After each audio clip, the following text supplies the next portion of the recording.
All right, you lovelies, let's talk about the Marvels in theaters this weekend. This movie is not what Marvel needs right now. It was my first thought coming out of the theater. I initially wasn't going to do a review on my own page. I was going to do it at other channels and then just link you guys there. But I think a lot of people assume I like everything, and this is a great example of a cautionary tale. From the beginning, I want to say that the cast did what they could. I think Nia DaCosta did what she could. I think the team behind it was doing their best, but when it came out, it felt like a movie edited by committee. It felt like a movie written by committee. It felt like an experience that really undermines comic book movies, and that's why I'm making this review. I personally think that we need to look at films as not just the thing they lead to next, but also the thing themselves. And that's what the beauty of Phase 1 was. Each of those movies was its own individual experience that elevated the next thing because you could get tie-ins, and then did the impossible at the time and had the Avengers come out that felt like 5 movies in one. And that was all unique and special. Now, especially with this movie feels like it's rushing to end itself while setting up stuff in the end. I'm not going to give anything away.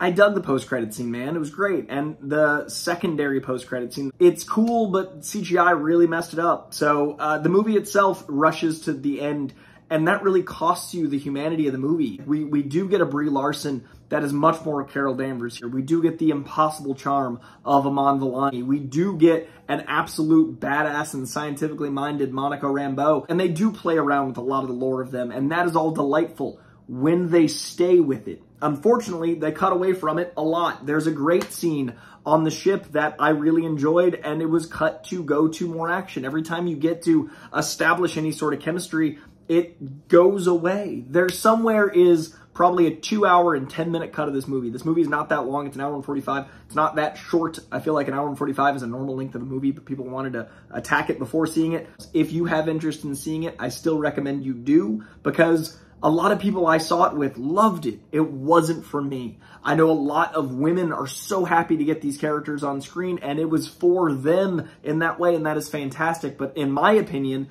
when you've got such a negative element on the internet about women and about the box office and about the critical consensus of female films, you need to do the opposite and double down on giving women more time to make the movie by making the writing even more eloquent and heartfelt, so you don't give ammunition to the people that are going to hate it automatically because it has women in it. So I feel like it's a really tricky movie to review, and that might be why, people I saw it with dug it, because they don't want to get, lumped into a group of people that aren't great. But I think it needs to be the other way around, where there's more focus on the quality of the films for women so they don't get this. I don't love that I didn't like the first Captain Marvel. I don't love that The Marvels falls damn near close to it. They're both in my bottom 5, but that's not because they're female-led. That's because I feel like the writers and the editors and the powers that be at the studio just wanted to get something out and connect to the next thing.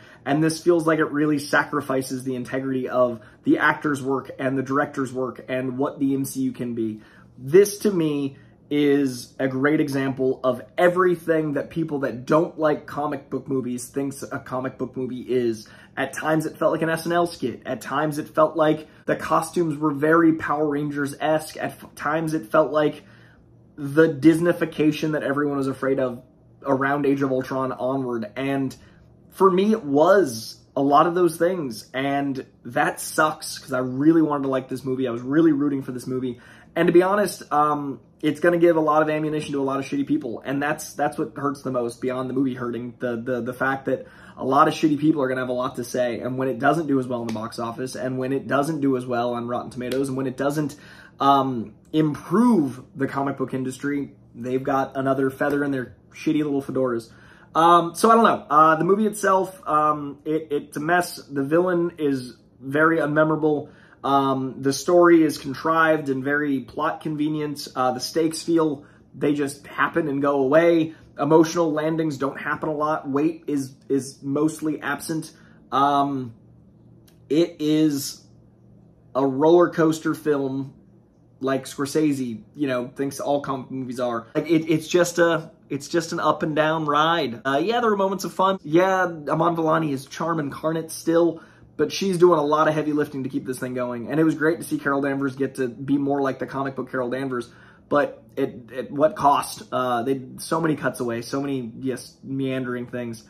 Yeah, wasn't for me. I'm bummed to report that this was not my cup of tea. Bummed to report that I think this is in that same Love and Thunder Quantumania space of quality, maybe a little lower.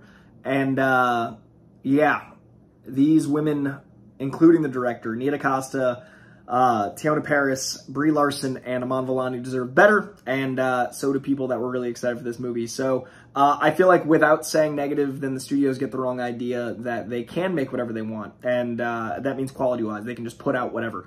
I think Marvel is righting the ship. I think they're learning that you cannot just put the Marvel brand on whatever and have it do well, and that is a very important lesson to learn. And I think, especially with the announcement of Blade being rated R, especially with, you know, some of the things we know are coming, I do think things can get better, but this was not a step in the right direction. It was a fall in the wrong direction. So check it out for yourself. If the trailer's interested you at all, then this might be for you. It was for a lot of people I saw it with. It just wasn't for me. Hoping you enjoy it more than I did. And yeah, on to the next one. And I'm hoping, I don't know, man. I'm hoping this is the end of the Chapek era, and we can get some scripts and some editors and some visual effects artists all paid what they're worth and the time given to each of them to make the movie they deserve. And I'm looking forward to seeing what each of these people do next, because it will be better than this. All right, much love, y'all.